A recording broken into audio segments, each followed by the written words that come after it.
Welcome to Clear the Air with me, Angela Lim, medical doctor and co-founder of Clearhead, an innovative employee wellbeing platform.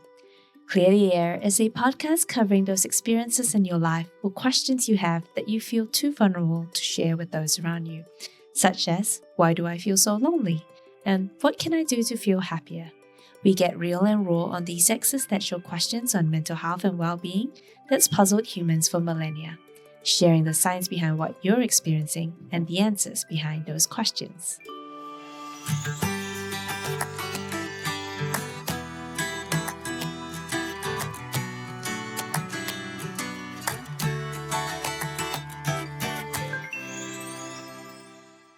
Despite living in a world filled with freedom, convenience, and choice, many of us still feel unhappy, lonely, and unfulfilled. Why is that? And what can evolutionary psychology teach us about who we are, where we come from, and what makes us happy? This episode explores how our most basic psychological needs for connection and for autonomy shape the way we think, feel, and relate to others. In today's world, these two needs can sometimes be in conflict with each other, and this social paradox can have a real impact on our well-being. We'll also discuss how the social leap our distant ancestors made from the rainforest to the savannah created a new kind of social intelligence, and how they coped with stressful situations. By understanding how our history plays out in the modern environment, we can shape our lives in a way that helps us feel more content, more connected, and better able to manage negative emotions. Our guest today is none other than Bill von Hippel. After a 3-decade career as a psychology professor in the United States and Australia, Bill now writes books and conducts research, publishing over 150 academic articles across a range of psychological topics. His work has been cited over 15,000 times in the academic literature and widely reported in the media, including the New York Times, The Economist, The Australian, and more.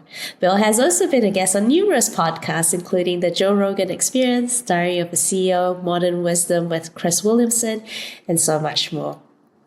Bill's first book, The Social Leap, has been translated into a dozen different languages and received the annual book prize from the world's foremost social psychology society. Welcome, Bill. Thank you very much. Oh, thank you, Bill, for taking the time to speak with us today. Well, maybe to kick us off, can you share with us what got you into the topic and experience of evolutionary psychology? That's a great question. When I started graduate school, started my PhD, I'd never heard of evolutionary psychology. I didn't know it was a thing. I knew of evolutionary biology, of course. And I was at the picnic that we all have at the beginning of the year for all the new graduate students where we get to meet meet the faculty. And there was this new faculty member who had come over. He had been a professor at Harvard, and he was now switching to Michigan, where I was getting my degree, named David Buss, who's a very eminent evolutionary psychologist. He was pretty young at the time, a long time ago, almost 40 years. And so he and I started chatting at the picnic, and he told me about how he studies our evolutionary past and how it can predict the kinds of preferences and attitudes we have today. And I was just blown away. I thought, that's so exciting. And so I've been wanting to do that ever since. I see. Well, just maybe so that we're all on the same page, could you define to us what is evolutionary psychology and how does that play out in the modern world? Sure. So evolutionary psychology is a branch, really, of evolutionary biology. So when we think about evolution, we typically think about anatomy or physiology and how it changes very slowly with mutations and et cetera over time. So, for example, if you look at the foot of a chimpanzee, it's halfway between a hand and a foot. And now ours looks like a foot. So after 6 million years of walking on the ground, once we left the trees, we don't climb trees very often anymore. And so the prehensile fingers of a chimpanzee don't exist on our toes anymore. And that makes perfect sense. After walking all that time, you want something that's good for walking, and tree climbing is kind of secondary. What we forget, though, is that our psychology matters just as much as our biology. A chimp has to want to climb trees. It has to enjoy being in the trees. A chimpanzee that wants to be on the ground, that enjoys walking around, is likely to become somebody's dinner relatively soon. And the same holds with lots of different attitudes. So what you want is a mind that fits your body. And as your body changes over time, you need that mind to change as well. Now, it might seem strange to think of our mind as heritable, but when we do the research in behavioral genetics, one thing we've learned over the last 40 years or so is that on average, about half of our mental traits about half the variability in our mental traits is heritable. So extroversion, friendliness, you name it, about half of that is determined by our genes and the other half by our environment and things like that.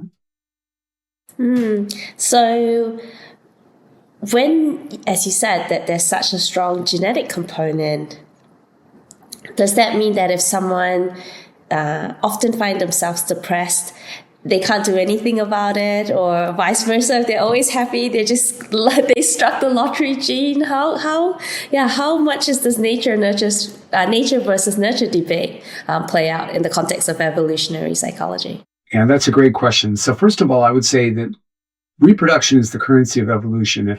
If you don't have children who survive to adulthood, then you're evolutionarily irrelevant. That's not a moral judgment. It just says evolution doesn't care about you.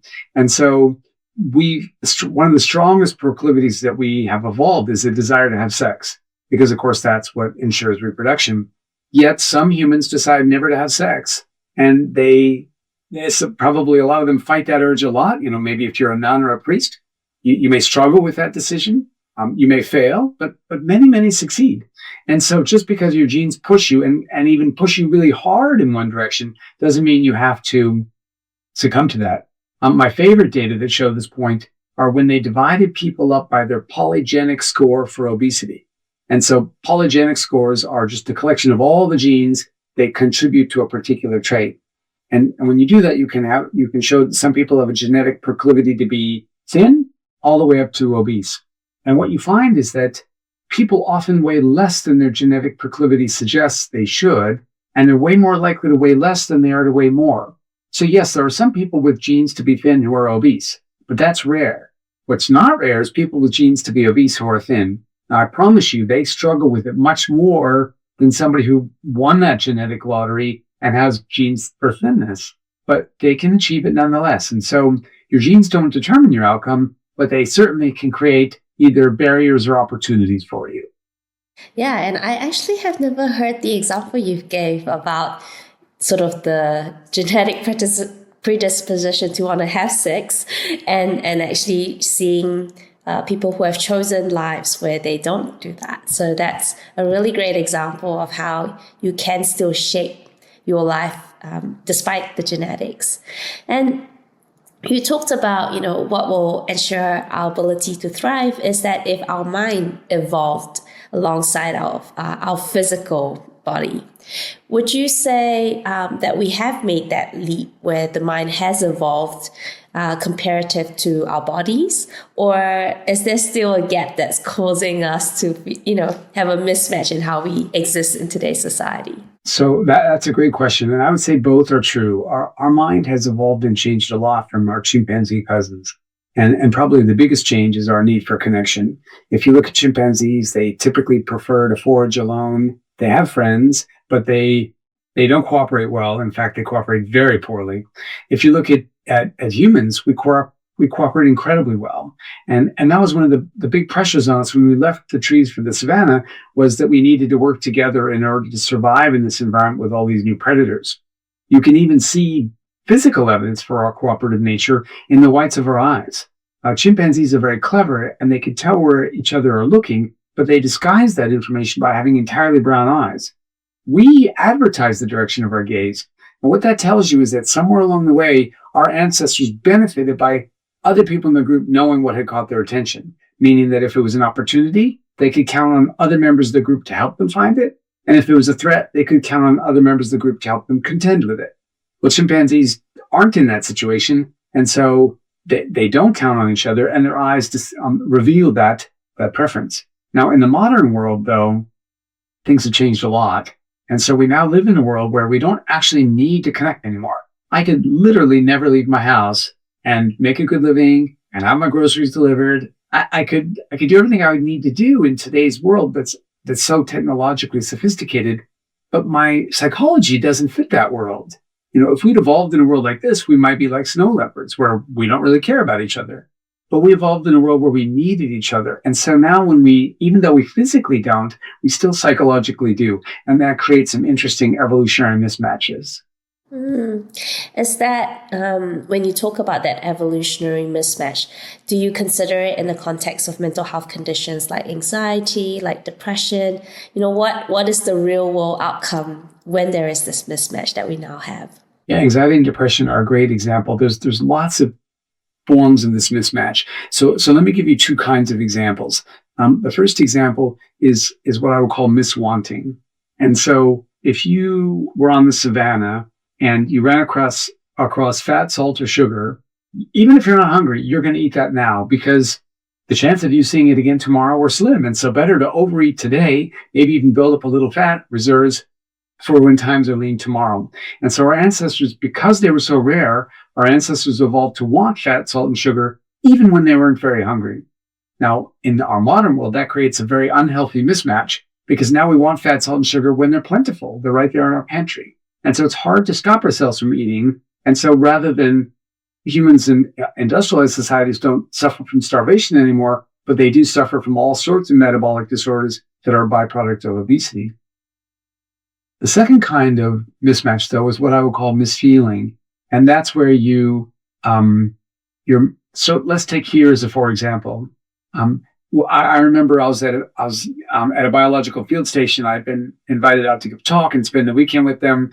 And so we're up at this field station and we're unloading the groceries, and a funnel web spider hops out of the package. We're down in Sydney, or near Sydney. It's the world's most deadly spider. And it totally freaked me out. Now, because they're biologists, they just immediately caught it under glass and they're admiring it. And then I was like, well, somebody's going to stomp on that thing, right? And they're like, are you crazy? And they flick it into the grass next to the barbecue while we were having dinner. I spent the whole night with the heebie-jeebies, just kind of worrying this thing was going to crawl up my leg and bite me.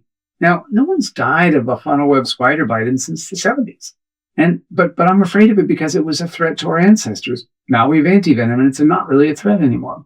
In contrast, I'm not afraid of electric light bulbs or electric outlets. I'm not afraid of cars, even though electric outlets and cars kill lots of humans. I've even been shocked before and I've been in car accidents, but I don't easily learn to be afraid of those things.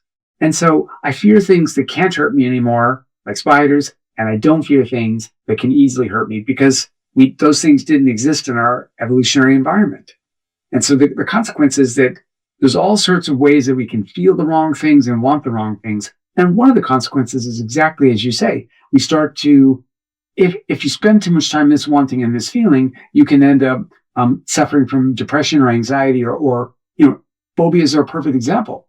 Nobody was spider phobic in the ancient world. It made sense to be afraid of them. But now we consider it a phobia if you're unduly afraid of spiders. Well, I guess the thing that comes to my mind is like, okay, how do we hack this mismatch? How do we overcome the miswanting and the misfeeling so that we don't get anxious or we don't develop phobias or get into depression? Yeah, what have you learned about that? Well, it's tricky. It's not easy. And so for me, I go back to basics and I say, all right, well, what are our most fundamental needs? And what I believe is that our first and most fundamental need as a human, psychological need, not physical need like water or air or something, but our psychological need is for connection. Because once we left the rainforest, there were all sorts of new predators that could threaten us, and there were new opportunities that we could develop once we started working together. So that's our most fundamental need. The problem is that need, we didn't develop a very strong want for it because it was always met. In these ancestral environments when we were hunter-gatherers, we knew full well that if the group went north and we just decided to wander off on our own and went south, we would be lion food by tomorrow. And so we stuck with our group because we had to. We were always around members of our group. We counted on them and they counted on us. If you look at the rules of hunter-gatherer society, they mandate that everyone shares with everybody. And so it's kind of like an early form of communism. And what you have therefore is connection needs are always met, which means that we didn't really need to want them because they were always there. Instead, we wanted things that were rare and special, like fat, salt, and sugar on the savannah. Now, in our ancestral environment, to back up a little bit, our second strongest need is the need for autonomy, the need to self-govern and to go our own way. And there's a host of reasons why we have that need, but to skip over that for the moment, those two needs are always at loggerheads. If I to achieve autonomy, I have to sacrifice what my relationship partner wants because I need to do what I want. So if you want to have dinner at one restaurant, I want another, I either compromise and maintain the relationship, or I do what I want and say goodbye. And the problem is our ancestors had their opportunities for autonomy were rare. And so when they came along, they grabbed them because they wanted them all the time. Now we live in a world where autonomy is everywhere. There's a million opportunities for autonomy, but relationships, not necessarily. And so we're busy miswanting autonomy. And in so doing, we're sacrificing our relationships. And I think that's at the root of most of our happiness problems and most of the kinds of increases in depression that we see as well. And definitely want to get into that, but just so that I'm on the same page with you. So you're saying that our brain was evolved to want to value connection because that was what helped us survive when we were evolutionary developing to where we are today. And where we are today is, as you said, if you choose never to leave the house, you will still have all your human needs met, except connection in this case, obviously. So are we saying that we have to accept that we need connection? That's a key part of what drives us up until today. And so we need to make sure that we go out and get the connection. Or do we say our lifestyle or the modern world has changed, so we technically don't need connection anymore to survive, and so we need to retrain our brain to not want that connection? Which is the approach we're taking here? That's a great question. It's a great question. So here's the trick. If our most fundamental need is for connection, and if we've evolved to only feel happy when we have connection, then that act of retraining our brain is impossible for 99% of us. It just can't be done. And not only that, there's nothing to be gained by doing it. You could put enormous amounts of effort and maybe diminish your connection need by 1%, but why not just meet your connection needs? The trick is that we don't actually understand what makes us happy. So let me give you a for example. There's a wonderful study by Liz Dunn, Tim Wilson, and Dan Gilbert at the University of Virginia, where Virginia has this wonderful system at least wonderful from a psychological perspective, where they have a lottery for housing every year. And some of the housing is really highly desired. It was literally designed by Thomas Jefferson, and they're these beautiful old dormitories. And some of the housing is modern, semi-modern, and ugly. And the students all want to live in the historical, beautiful part, and none of them want to live in the modern, ugly part.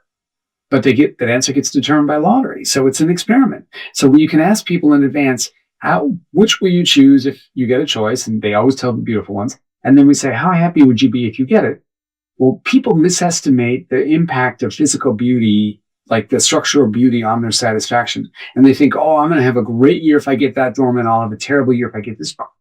What they don't realize is that the social aspects of the dorm are way more important. Does that dorm facilitate social functioning? Are you in the center and hub of campus activity? That turns out to be the best predictor of how good of a year you have. But people just don't know that. And so they're miswanting this beautiful looking historical dorm. And in reality, those who don't win the lottery and then end up being put in the one that has good social functioning are the ones who end up being the happiest. And so our problem is that we're not very good at predicting our own satisfaction and happiness in life because we grab onto the wrong things. And part of the reason we grab onto the wrong things is that for our ancestors, our connection needs were always met, so they didn't have to think about it. So they didn't evolve a want for it in the same way that we should be wanting it now, given the nature of our psychology.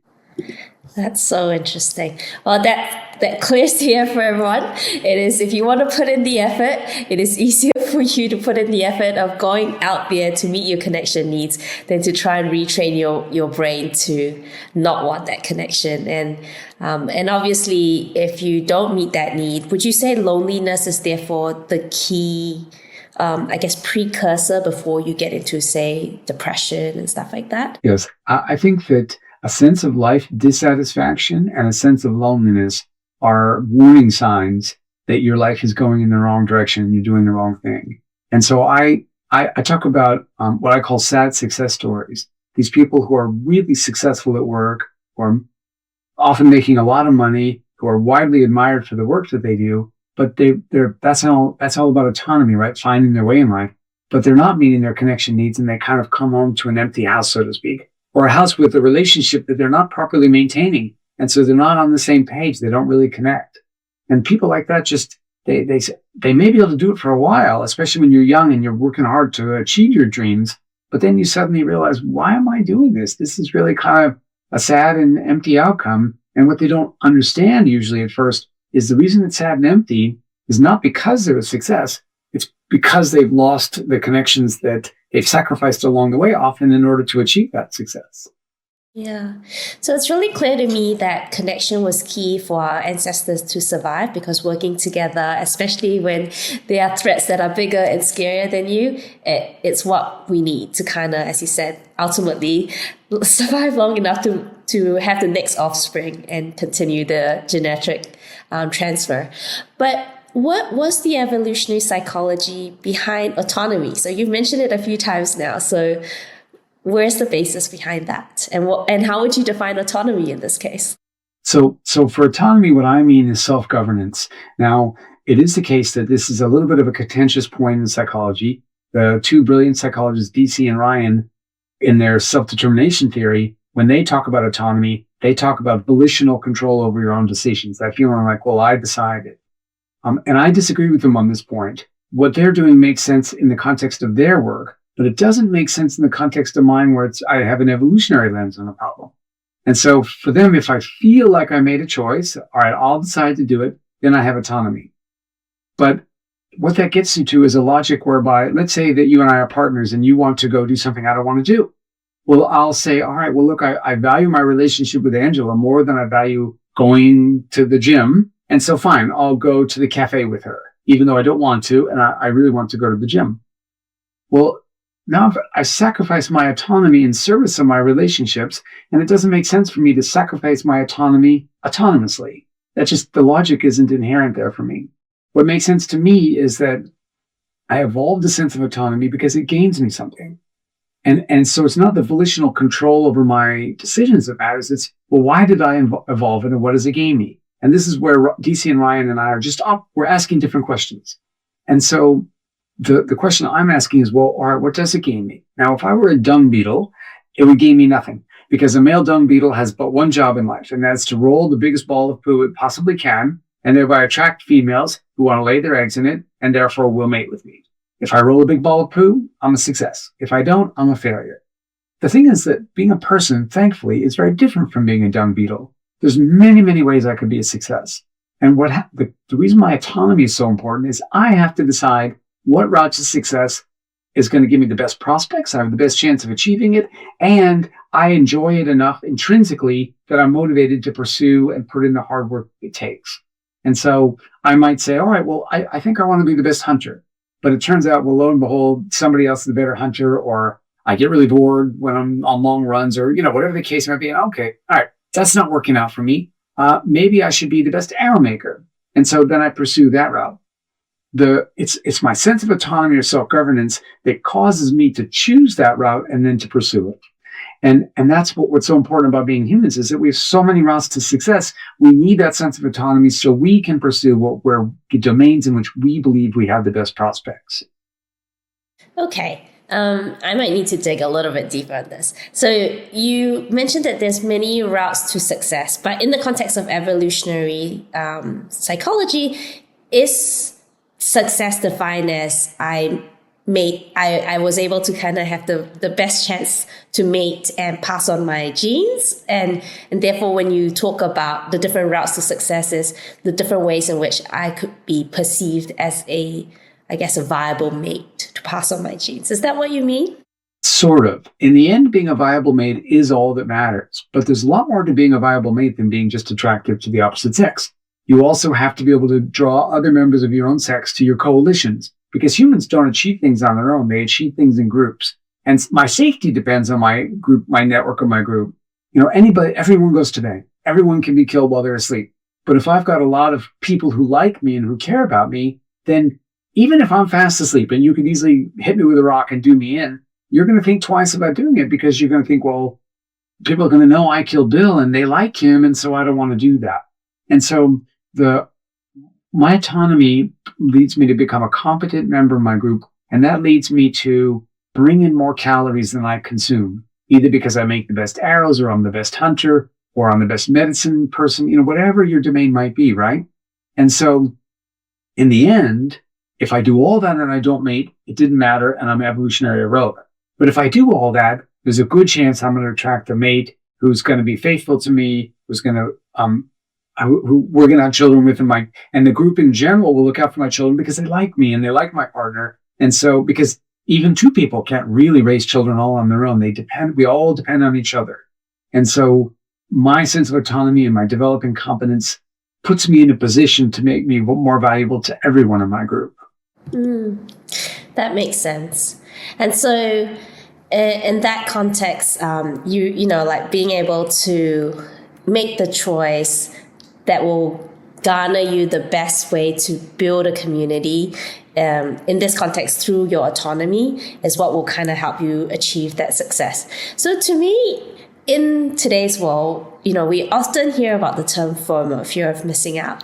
But I feel with my generation, it's more what I call this term I've heard, which is FOBO, which is the fear of the better option that I'm missing out. And so I feel you have actually so many opportunities to exercise your sense of autonomy. But why do we still feel this conflict between autonomy versus connection? Well, that's a great question. The problem is we really have too many opportunities to fulfill our autonomy. We're a little bit like we've walked into a candy store and instead of having three options, a chocolate, a candy cane, and something else, we've got 3,000 different chocolate truffles. And when you walk into that candy store, you're like, uh-oh, I have no idea which one of these I like.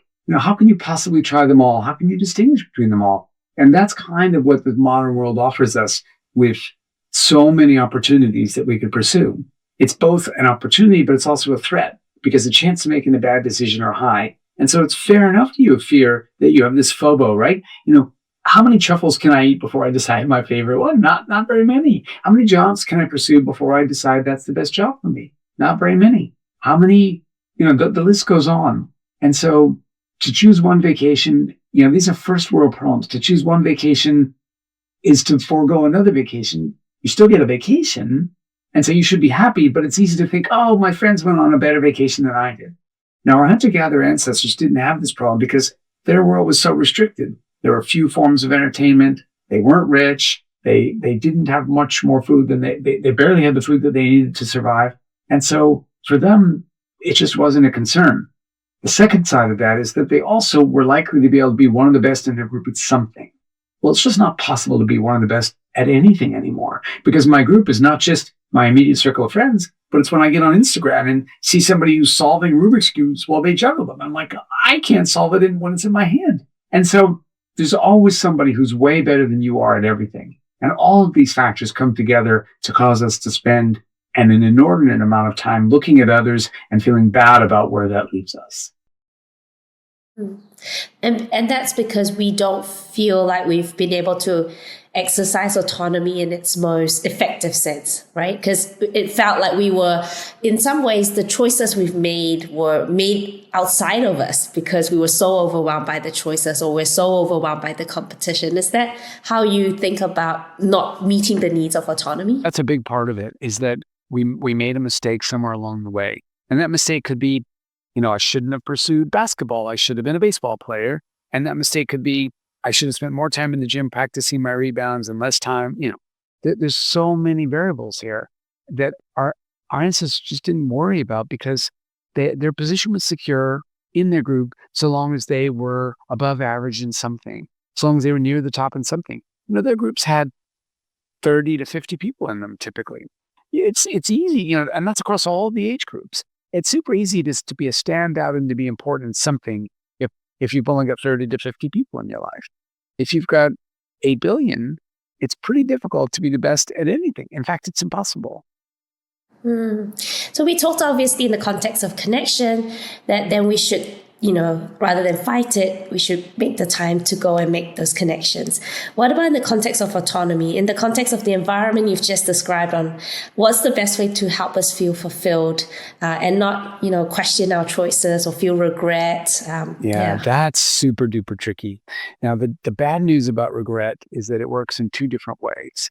And so when I think of regret, I think of our actions and our subsequent regrets as being of two types.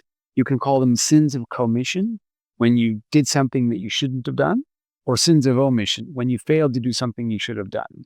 And it turns out that in the short term, we tend to have big regrets for our sins of commission when we did something we shouldn't have. I shouldn't have wasted my time doing this. I shouldn't have been so mean to so-and-so. The list is long. But the downside about life is that in the long term, those things fade unless we are really unlucky and we really did something horrible. Like I'm in prison now because and that's the rest of my life. Well, sure, I'll regret that sin of commission forever, right? The tax fraud or whatever it might be that got me here. But for the most of us, in the end, what matters is our sins of omission when we fail to pursue opportunities. Because then, had we pursued that opportunity, the possibilities for our life are limitless. Who knows where life might have taken us? We might be happier. We might be in a better relationship. We might be richer. The list goes on. And so when people have regrets later, it's about the things that they didn't do. And unfortunately, in today's world, the things that you don't do are limitless. And so, when I look at what's the number one job that young people want to do today, by young, I mean really young, like almost pre-adolescence, it's like being a YouTuber. And so tons of them actually set up their channels when they're 12 years old and whatever, and they do what they think they want to do. And I think that's great because in essence, now they've given it a try. And so later on in life, when they're now an accountant or a ski instructor or whatever it is they landed on, they can say, well, all right, at least I tried to be a YouTuber. And so I don't have any regret that I didn't give it a go. And I do think that not giving it a go, both in our relationships and our careers and in our vacations and hobbies, all those things is the biggest regret that we can possibly have. And so we get angry at ourselves when we let sort of fear or anxiety or something hold us back. And so you have to push yourself really hard to give things a try that are important to you. Even if you fail, at least now you know, well, I gave it a go. And you won't regret the fact that it didn't work out. But I think, as you said, like the options are limitless. We can't do it all. There will always be, we tried 10 things, but what about that 11th thing? Like how do you, what have you learned in the research on how to manage our mental health in that context? Yeah. And that is, look, it's super difficult, and it's particularly difficult there's two kinds of people who make these decisions. There's what we call optimisers and satificers. And satificers keep looking for whatever they're looking for until they find one that's good enough, that meets their criteria. And then they grab that one, they just do it. Maximisers are always looking for the best possible one. And so just because you've now found one that's good enough, you may not pick it. You're going to try to keep seeing what else is out there. Now, maximisers make better decisions in life. There's some really lovely work by Sheena Iyengar where she finds that maximisers get better jobs that are higher paying. But then she asks satificers and maximisers who all graduate from the same business program how happy they are with the job. And the maximisers who are getting paid more and have objectively better jobs are less happy with it because they know a lot more about what else was out there that they didn't get or should have pursued. And the beauty about being a satificer is you stopped at the first perfectly good job. You have no idea what else is out there. And so I know it's hard, but you have to sometimes say, all right, I'm not going to pick the best possible one. I'm just going to pick the first best option that I encounter. Now, you can't do this in every domain in life. Some domains are too important and you're going to just struggle and you're going to maximize. And probably careers are the example of that, where a lot of people feel paralyzed because to pursue one career is to forego almost all the others. Now, my only piece of advice on that is that people change careers more than you think. So it shouldn't be as paralyzing. But my other advice is try your hardest to emulate the cognitively lazy in this regard. Try to be a satificer and not worry about getting the best possible option, but just grabbing the first good one that comes along, because there's just too many options in today's world. And also not just that there's too many options. If you think about in the context of online dating, right? These companies understand the way our brain works, the way that you do. And they, for example, set up the app to tap into a part of our brain that, is what we see when people develop gambling habits, for example. So it's designed to make us feel like it's super easy to try the next option, and it doesn't take us a lot of time. And as you said, our brain hasn't evolved to the modern society that we have. So are there anything else that you would suggest in terms of combating, I guess, a world that wants us to feel dissatisfied, that wants us to want more, because that's essentially what drives the economy in some ways in a capitalistic society? It really is. And so it's this sort of Socratic or Delphic advice to know yourself, right? If you know what your weaknesses are and you know that it damages your relationship to get back on Tinder and see if there's somebody better than your current partner, then you just don't get on it. When self-control is a better predictor of success in life than intelligence is. And the reason that self-control is a better predictor than intelligence is not because people of good self-control have this iron will and they can stare at the chocolate cake when they're on a diet and not take a bite. It turns out that people with good self-control don't have any better iron will than the rest of us. They're not good at resisting temptation, but they're really good at avoiding it. And so if you're on a diet and you have high self-control, you simply don't buy the chocolate cake. And if you can't stop yourself from buying it, you don't walk down the aisle that sells chocolate cake. You do whatever it takes to avoid the kind of outcome that you know that you're going to be susceptible to. And that holds with your phone. If I've got a number of friends who are basically addicted to whatever, Instagram, Tinder, whatever the case might be. And they're like, you know what? This is making me very unhappy. And every time I pick up my phone account to look at it, I'm deleting my account. And they did. And every single one of them has told me, and I'm much happier as a consequence. And so it all comes down to avoiding our temptations, not resisting them. They are irresistible. And in fact, that's the title of a book that my old friend Adam Alter wrote about modern media and technology. It's designed to be irresistible. And so you just have to decide, I'm not going to have it there. There's another great example. This is Liz Dunn again, actually. She ran this wonderful study where she had people get together with friends for dinner. And then in half the conditions, she said, and we may need to send you questionnaires during the dinner. So make sure your phone is next to you and it's facing up. And the other half, she said, and we want to very much that nothing interrupts you. So make sure your phone is put away in your bag. Well, she never sent them a note, but the people whose phone was facing up during the dinner were constantly distracted by it and didn't have nearly as good of a time as the people whose phones were put away. So do yourself a favor. When you're with people in the real world, when you're doing things you want to do, you put your phone away, you delete the app, you do whatever it takes in order to avoid those temptations. That's so good. I actually will say that that's what I do with my life. I am very bad with packets of chips, so I just don't let myself buy it, because if it's in the pantry, it will be gone in a day. Similarly, if I'm out, I will actually switch off my mobile data, so I'm not getting messages till when I'm back by myself, and then the messages will flood in. So good to know that self-control in this case is simply just learning how to remove the temptation rather than trying to resist the temptation, which I think is people's interpretation is self-control is you learn to resist the temptation, but you're saying it's not. Nobody can. Well, there's 2 humans on the planet who can, and all the rest of us can't do it. And so we're better off just avoiding. Yeah, great. Well, now that we've explored deeper connection and autonomy as like these basic needs that drive our evolutionary success till today, you do talk about it in your book around it being a social paradox, that they sometimes are in conflict. So maybe you can tell us a little bit more about an example of the 2 needs being in conflict and how to manage that. Sure. So for me, the paradox that's underlying that title is that when we get what we want, we lose what we need. And that feels paradoxical. And the problem here is that what we want is autonomy. And so there's a million examples where we are trying to choose between a little bit of autonomy and a little bit of connection. And over we're constantly choosing autonomy. So let me just give you some examples in the modern world. So cities are about 5,000 years old, but up until about the 1840s, less than 10% of humanity lived in the city. 90% of us lived in the countryside, and we were typically farmers or serving farmers in some way. Starting in 1840, people started mass immigration to the cities. And by the time I was born, a third of humanity lived in it. By 2007, half of all humanity lived in the cities. And by 2050, it's going to be 2/3 of all of this entire globe lives in cities. Well, cities have enormous opportunities for autonomy. There's a million things you can pursue there. Anything you want, you can find. But they're not so good on connection, largely because there's so much residential mobility in cities that people don't even get to know their neighbors in their apartment building. And so when you ask people, for example, Do you have a friend who you would trust with your house keys when you're on holiday?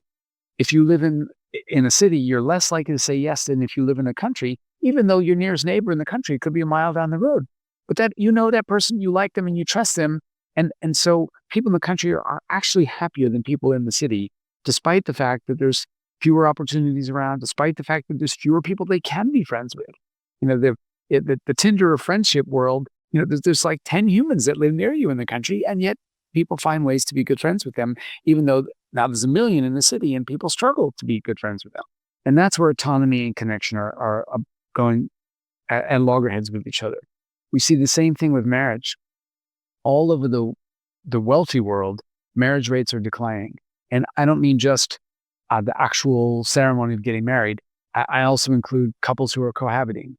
And so what you see is this really interesting conundrum whereby if you look at when people get married, it doesn't actually make them happier.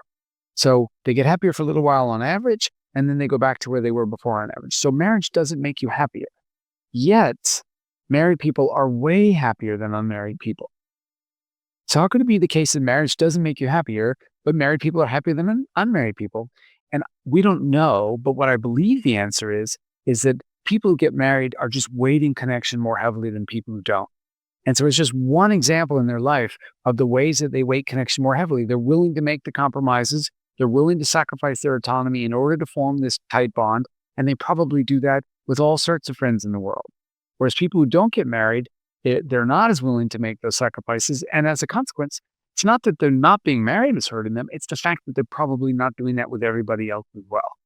And so we see lots and lots of cases in our modern world where and all these are averages. Lots and lots of people are happily unmarried. So it doesn't mean you would be unhappy. It just means that on average, we see these big effects. And these are, I believe, examples of where autonomy and connection are at loggerheads with each other in our modern world. So actually, in some ways, would you say it's a bit of a false choice in the sense that, yes, we want this need for independence and belonging, but the modern world is set up that we would very easily be able to pick autonomy. And so we should always optimize for connection if we have the tension of the choice. Is that right? I would say 99 times out of 100, when you have a choice, it feels like the autonomy is the better choice. So you and I are going to the movies and you really want to see movie A and I really want to see movie B. And I say, tell you what, you go in your theater, I'll go in mine and we'll have a drink afterward. That's a bad idea. Yes, I'll get to see the movie that I preferred. Yes, I'll probably enjoy myself more in the moment, but we've now created a disconnect between us because we don't share that reality anymore. How do we watch the same movie? We could talk about it and laugh about it later. We could have fun. It would bring us a little bit closer together. When we watch different movies, it brings us a little bit farther apart. And we see people making that decision over and over again in their choices of exercise and all sorts of activities. Humans now spend more time alone than they ever have before. Even married couples are spending less time with each other than they ever have before. And so, yes, there's going to be exceptions. There'll be that 1 in 100 choice where no, autonomy is what you should pick in this case. But you should always ask yourself, do I really need to do my own thing? Or would I not be better off just compromising with this person who I'm with and spending my time together? I am definitely over time learning to pick the connection more over the autonomy. So that's good.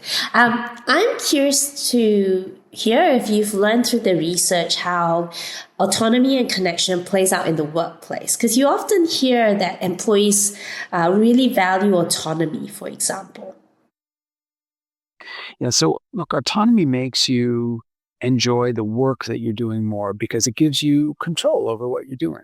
And we know that not only is control by itself important, even if the outcome doesn't change, but we also know that that allows you to choose the aspects of your work that you enjoy and focus on those. The problem is that, again, this is a case of miswanting. That people think, let's take remote work as a for example. I think, oh, great, I don't have to commute. I can do what I want when I want to. And so I don't ever need to go into the office. And what they don't realize is then they start slowly sacrificing those friendships, those connections at work. And they may only be collegial friendships, but they still matter. They start sacrificing all of that and they end up not liking their job as much. And so when people are allowed to choose, it's a little bit like that experiment with the dormitories in Virginia. They choose the good-looking option when it's not really the option that they want. They should be choosing the connection option. Now, that doesn't mean they need to go into work every day, but it does mean that they should say, all right, I should be at work 3 days a week. And I know it's a pain in the butt to get in my car, and I know it's all those things, but I'm going to continue to create a bond with my coworkers that actually will make me enjoy my job and work and will make me better at it. What people also don't realize is that all those little micro conversations where you and I are walking in, we run into each other in the elevator and we're walking down the hall, and I tell you, you're in accounting and I'm in sales. And so I just tell you about something I'm running into, and you go, well, have you thought about this? Because from your perspective, that's obvious. And I go, oh, that never occurred to me. And all those tiny conversations actually matter a lot. Now, some of them will go nowhere, but many of them will actually make you better at your job. And so the connection side of our work matters an enormous amount. Only it's like everywhere else. We don't realize how important it is. And so whenever autonomy is available, oh, I can work from home, boom, done. Yeah, and actually, we serve thousands of employees with support.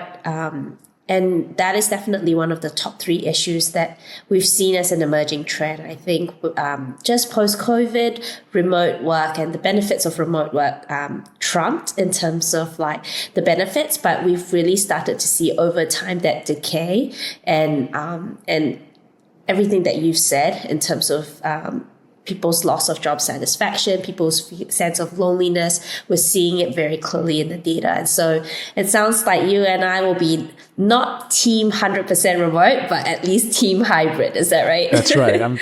I work out of a company in Boston, so I can't go there often, but I do try to connect with them whenever I can. And of course, the same holds for modern workplaces, though. When I used to walk by a construction site, for example, I would see all the guys sitting there on break, laughing and having a good time with each other. Now I walk by a construction site and they're all individually on their phone. And so it's this, you can even have the same problem in person. If it were my company, every work day would be a phone-free policy. You put it away when you arrive and you don't pick it up again till you leave.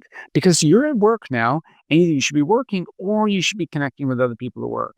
And the people who don't bring their phones, who actually socialize during coffee breaks, when they're doing other activities, are the ones who enjoyed their jobs a lot more.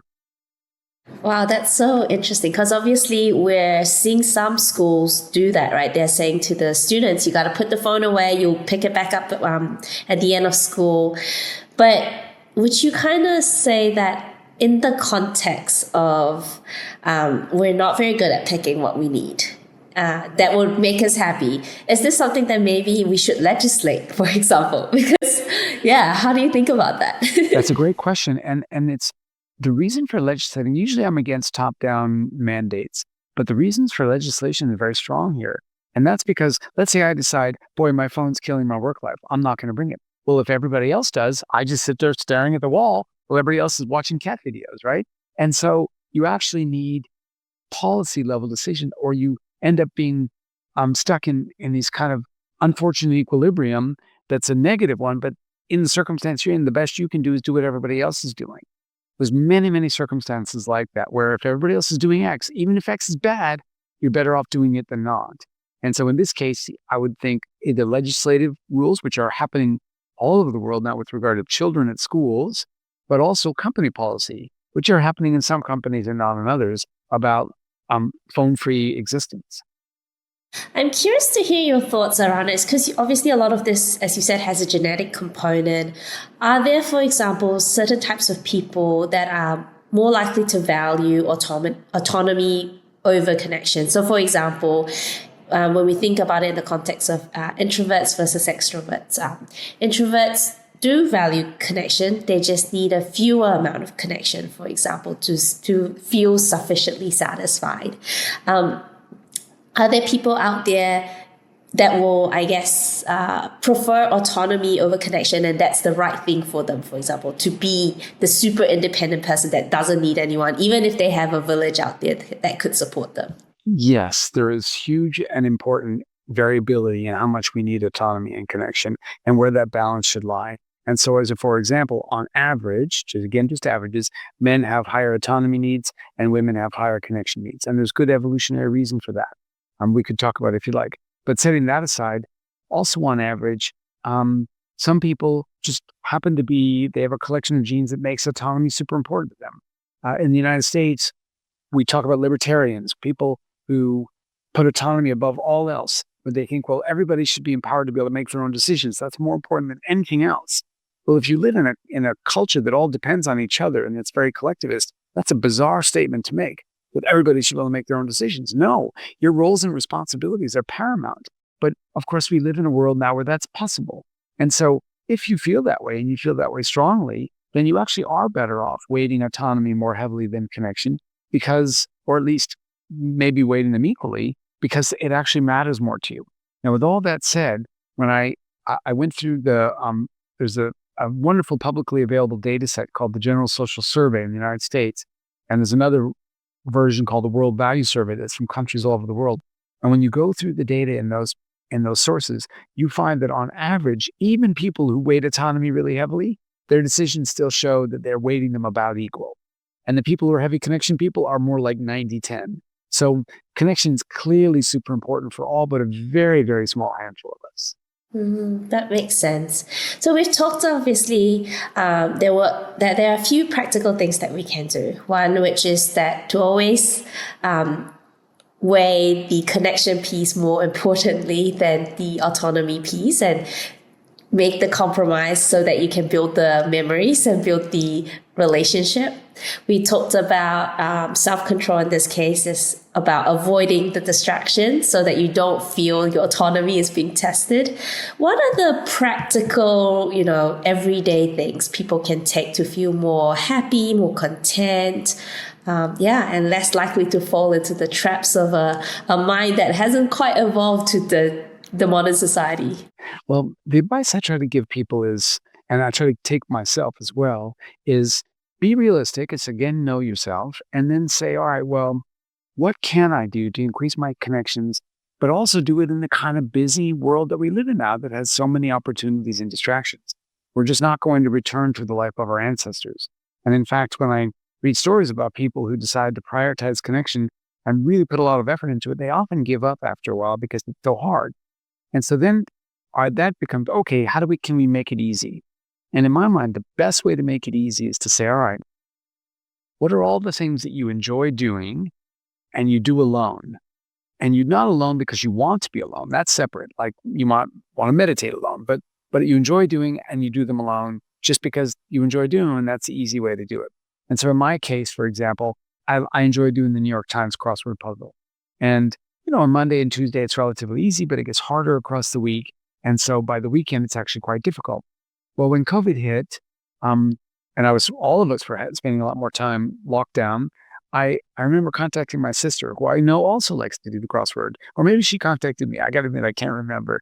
And we said, hey, why don't we start doing the puzzle together starting on Thursday? Because it's hard for both of us, and we're doing it anyway. So why do we have to be alone? Now, she lives in London and I live in Australia. And so what we did is, well, when she wakes up in the morning, she makes herself a coffee and then gives me a call. And we, on some WhatsApp or whatever. So it's always, in today's technological world, it's easy to be free. And then we just sit down and we do the puzzle together. So I'm still doing what I want to do. I'm enjoying doing the crossword puzzle, but now I'm connecting at the same time. And admittedly, we're talking about the questions a lot. Oh, what's the answer to that? Oh, I don't know. But we're also randomly gossiping and talking about fun things in our lives and restoring and rebuilding our connection. And I find that works really, really well. And so it doesn't even matter what the activity is. It could be something like running or painting or anything, learning German, whatever you're doing. Can you find a way to do it with others, either electronically with your old friends or meet new people who like to do the same thing that you like to do? That sounds good. One of the things we actually haven't touched in much depth, but I'm curious to hear if you've seen anything in the research, is in the context of stress. So stress obviously is simply a biochemical way of telling our body that we are in danger and we need to get away from the threat or solve the threat. And so what have you learned in the context of evolutionary psychology about how to manage chronic stress, for example, where, stress in short amounts of time is fine, but we just live lifestyles that really almost makes a finely tuned machine go haywire? Yeah, it's a great question. The we evolved, the stress response evolved for good reason because our ancestors' stresses were very short term, being chased by a saber-toothed tiger.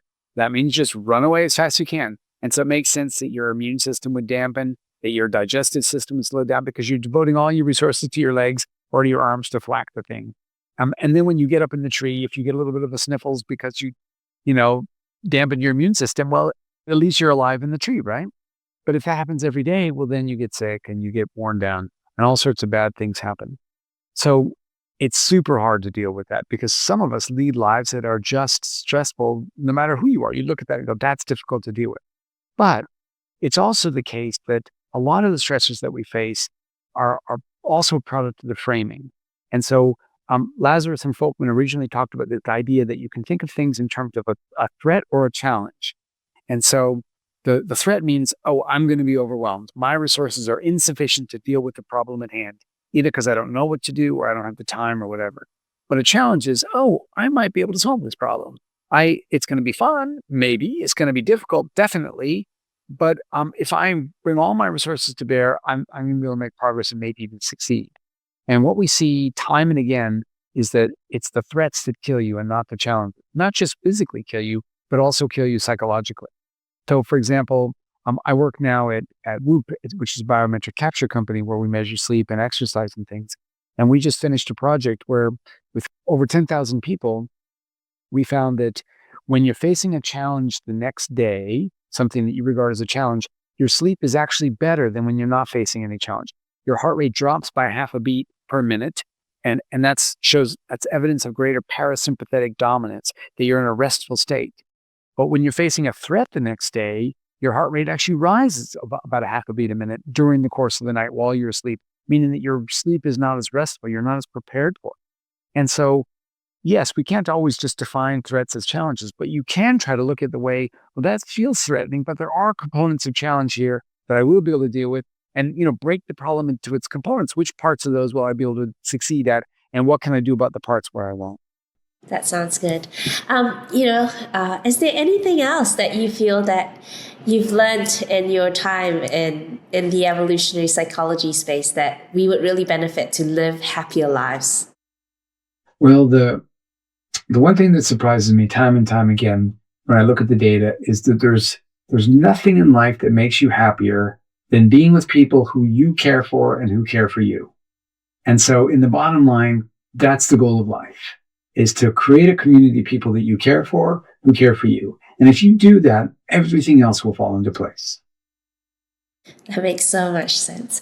Well, we like to end these podcast episodes with one question. What, Bill, is your well-being practice that you do to stay well? Oh, that's a good question. For me, I love to rock climb.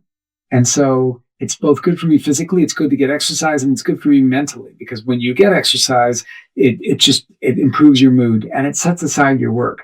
And so I discovered somewhere along the way that rather than scheduling rock climbing when I'm not working, I schedule work when I'm not rock climbing. And so no matter what, I can only do it a few times a week. I'm too old to go regularly, to go more often than that. But no matter what, I've got a time of day of the week when I do that, and everything else goes around it. And so if you can afford to put the activities that matter to you the most first, they can't be 80 hours a week, but if you can put them first, that seems to have an enormous impact on your well-being. That's it for today's episode. If you want to learn more about how Clearhead can support your workplace, or you have a burning mental health question that you'd like us to explore on the podcast, check us out at myclearhead.com and drop us a message. Love our content? Share it with a friend or leave us a comment on LinkedIn, Instagram, or Facebook. Thank you so much again for listening, and catch you on the next one.